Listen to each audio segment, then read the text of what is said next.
niko napambana wanje kote hivi.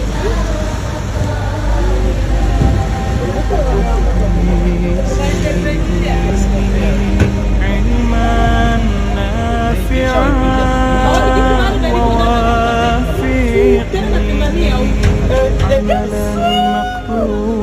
عملا مقبولا